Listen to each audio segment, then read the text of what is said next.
Pria itu ingin mencoba pertunjukan yang ekstrim. Ia duduk di kawat di atas gedung. Meski hal ini tak terbayangkan oleh orang awam, namun baginya sesederhana tidur di ranjang. Semua orang melihat pria itu. Saat ini tiba-tiba langit mulai mendung, seolah pertanda akan ada angin dan hujan. Kemudian seekor burung terbang mendekatinya. Ia mulai merasakan di atas sangat dingin dan melihat mata merah burung itu. Pria itu akhirnya merasakan sedikit ketakutan. Pada saat ini angin mulai bertiup kencang. Kawat baja pun secara bertahap menunjukkan tanda-tanda kendor dan kunci pengaman juga mulai bergetar terus-menerus. Sebuah skrup terlepas dan ia hampir terjatuh karena kehilangan keseimbangan dan semua orang menjadi ketakutan.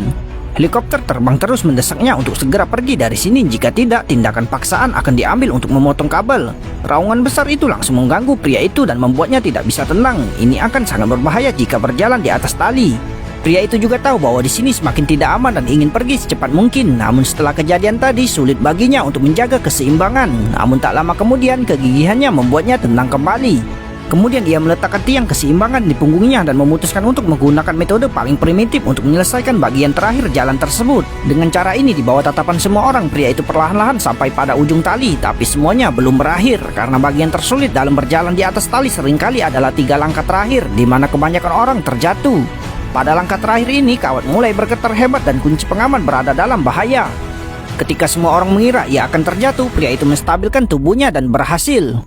Lalu ia melemparkan tiang keseimbangan dengan gagahnya. Tentu saja ketika ia kembali, mau tak mau ia ditahan oleh polisi. Namun ia tidak takut sama sekali karena ia telah menyelesaikan prestasi luar biasa ini dan mendapat pujian dari semua orang. Bahkan polisi yang menangkapnya memuji kegigihannya. Ia memberitahu dunia bahwa berjalan di atas tali bukan hanya soal pertunjukan, ia juga bisa menjadi hebat. Tidak butuh waktu lama bagi pria itu untuk dibebaskan karena penampilannya yang luar biasa. Penanggung jawab gedung secara khusus memberinya kartu agar ia bisa sering kembali, dan kini ia menjadi terkenal di seluruh dunia. Saksikan keseruan lainnya tetap di Snack Video, bikin semua beken.